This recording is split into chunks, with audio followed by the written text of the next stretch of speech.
Mohon maaf saya lagi. Sebelum Ibu jadi Menteri Sosial, apakah sudah ada program bantuan pangan beras? Ada, Bapak. Waktu itu yang menyalurkan siapa? Dulu Kementerian Sosial, Bapak. Oke, terus habis setelah Ibu jadi Menteri digeser ke Kepala Bukan, Badan bukan, Pangan Bapak. Nasional. Mungkin Gimana? saya perlu jelaskan. Ya, itu perlu dijelaskan Ya. supaya clear. Jadi begini, Pak. Waktu itu sebetulnya diberikan kepada Kemensos. Tapi saat itu karena ada temuan BPK, nanti kami bisa sebutkan, yang tahun 2020 ada temuan BPK bahwa ada dispute harga karena kita menggunakan harga CBP. Kemensos menggunakan harga CBP. Tapi kemudian saya tidak tahu di lapangannya. Saya menerima temuan.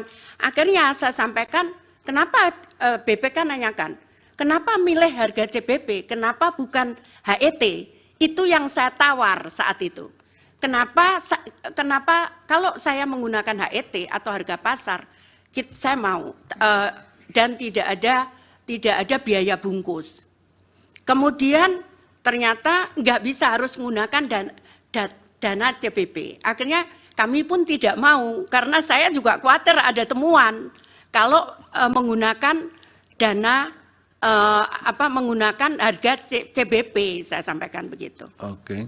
Jadi karena ada persoalan, kemudian Ibu sendiri yang menyatakan keberatan, terus betul. Kemudian oleh Bapak Presiden digeser ke penanganannya Kepala Badan. Saya tidak tahu, mohon maaf, saya tidak tahu kemananya. Mungkin Ibu Menteri Keuangan tahu atau Pak Menko Ekwin?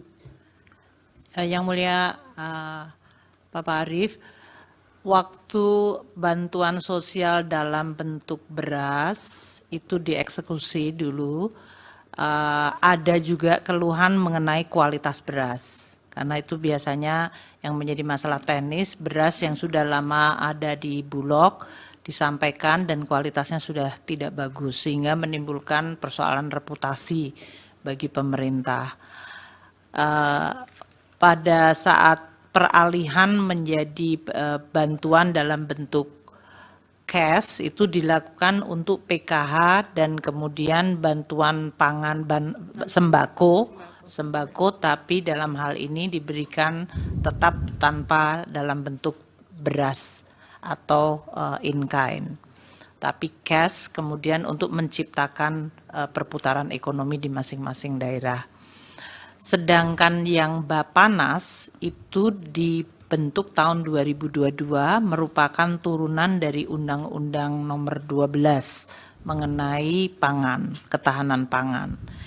Itu tujuannya memang cukup luas, kalau tadi saya sampaikan di dalam presentasinya, termasuk di dalamnya adalah stabilisasi dari harga pangan, namun tidak hanya dari sisi harga, tapi juga pengadaan dan juga jumlah stok, distribusi, dan bahkan antar daerah. Bapanas sebetulnya mandatnya 11 komoditas untuk masalah ketahanan pangan. Namun untuk tahap yang pertama karena baru dibentuk tahun 2022, fokusnya hanya 3, yaitu beras, jagung, dan kedelai. Nah, untuk yang beras ini tentunya begitu masuk masalah ada El Nino, jumlah kurang, makanya koordinasi Bapanas dengan Bulog mengenai pengadaan beras bisa dari dalam dan dari luar negeri apabila jumlah stoknya tidak ada atau tidak mencukupi. Demikian. Jadi memang itu dibuat di dalam rangka ketahanan pangan termasuk stabilisasi harga.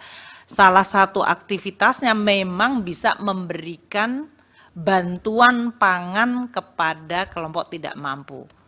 Itu sebagai salah satu aktivitas, tapi fokusnya sebetulnya adalah untuk stabilisasi harga dan untuk ketahanan pangan.